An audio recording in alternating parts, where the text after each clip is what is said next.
Okay, so this is a continuation of my last tutorial on the UITableView data source. This time we're going to actually implement some delegate methods and basically handle a click event of one of the rows, and also we're going to change our class from a UIViewController to a UITableViewController. So go ahead and open up that project that we just started in the last video, and go into your .h file. Remember not the app delegate, just the table view _1 viewcontroller.h. And before we had this as a UI view controller, like so, and also we had this stuff in these greater than less than signs with our UI table, just telling Xcode that it's a UI table view data source and delegate. But what you can do is just get rid of that stuff, and then also change this UI view controller to a UI table view controller. Go ahead and save that. We're going to open up interface builder. So don't go to main window.mid. We're going to use the view associated with this other class. And it's opening up interface builder. Alright, so if you go into this window right here, you have your view, or your UI view, then you have your table view within that. What you want to do is just bring this table view up to the top level, so outside of view, and you can go ahead and select that view and just click backspace, and it's gone. So basically we're completely getting rid of that middleman view, and just the view is actually going to be this table view. So how we do that is, by the way, if you select table view, you can just get rid of the data source and delegate connection. If you go into Files Owner, look for this View property under, if you go on these top tabs, the second tab to the right, View, and just connect it straight up to the table view. So that's all we got to do with that.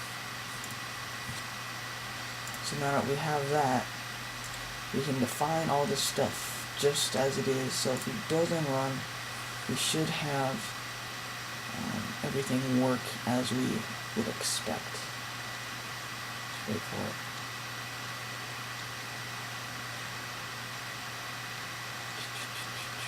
Sorry about this. Here it comes. Okay, so everything works like what we want. So now we're actually going to define a delegate method. So let's go into help. If you go up to help and under search, go ahead and do UITableView.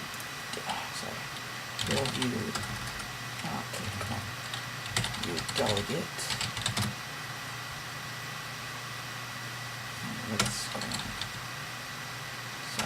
Okay, let's go into developer documentation. Sorry about this. UITableView delegate. There we go. Okay, now go. So once you're in the documentation, you have UITableView delegate open. Let's look for div select row at index path. That's the method we want to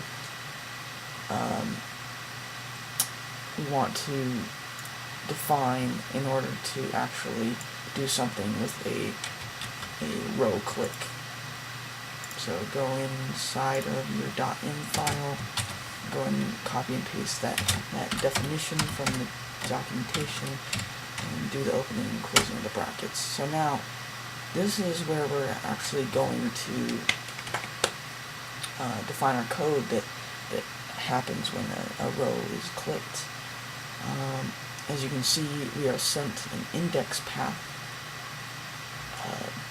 to this method. So we're not actually, well, yeah, let's go ahead and usually if you're running a navigation-based project, you would have it, when you like click on a row, you would have it navigate to the next view or whatever.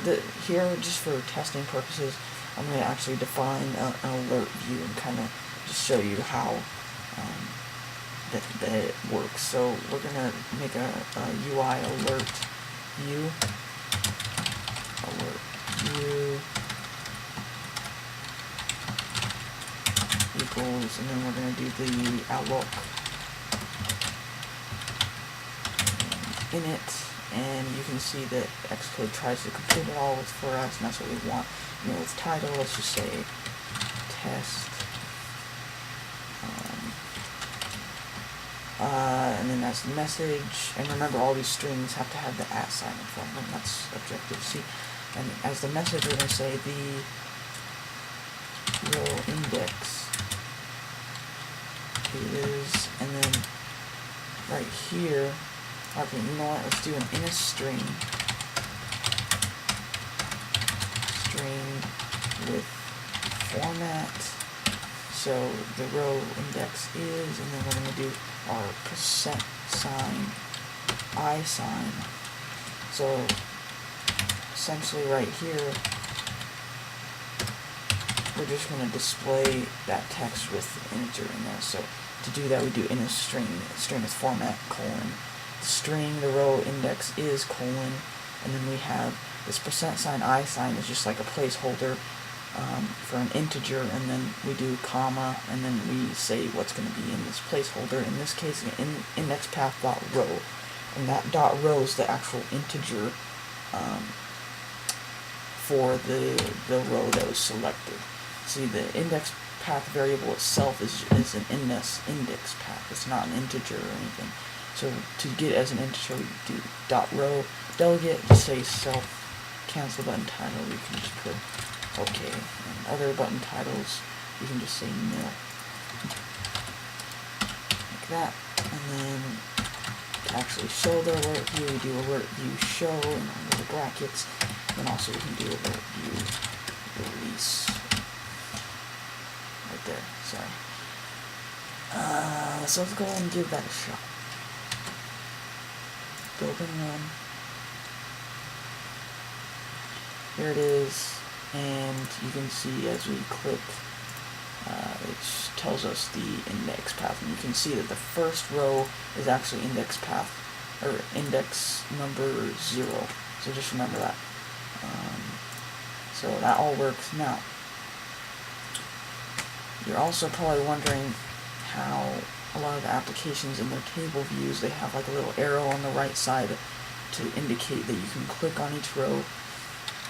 You do that by doing, in your self row at index path, you do cell.accessory type equals UITableView cell accessory type. Let's see, what are we? Accessory disclosure indicator, or you can do detail disclosure indicator, whatever. But anyway, what that if you play around with the accessory type, that just creates a little icon on the right side of each row, and you can see that now we have a little arrow indicating that you can click on the row. So that's all for now, and then I'm going to create some more tutorials going more in depth with the UITableViewController, and also we're going to be doing some other iPhone SDK stuff. Thanks for watching.